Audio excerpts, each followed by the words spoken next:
Well, it's now wildfire season in the northern hemisphere, and experts say wildfires are becoming larger, more intense, and more destructive. While wildfires are a natural and necessary part of the Earth's cycle, climate change and other more direct human influences have increased their likelihood. That's right. Sometimes we smell smoke from them. Now, climate change is making naturally occurring events more intense and more frequent.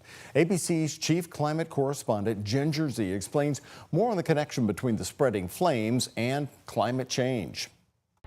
From France to Turkey to the United States in California and Alaska, this is wildfire season in the Northern Hemisphere. And experts say wildfires are becoming larger, more intense, and more destructive. First of all, at least 85% of wildfires in the United States are started by humans, according to the National Park Service. And that's mostly accidental, leaving campfires smoldering, sparks from power lines, vehicles, or lawn equipment. Wildfire spread is intensifying thanks to a combination of factors, like temperature, humidity, lack of moisture, rapid urbanization, and human-amplified climate change. So we know that when conditions are dry, when they're hot, when there's strong winds, low humidity, that these really elevate the risks of wildfire. And global warming and climate change have been increasing the frequency of those conditions. Dr. Noah Diffenbaugh, a climate researcher and professor at Stanford University, says one of the primary ways that global warming is impacting wildfire risk is what scientists call the vapor pressure deficit,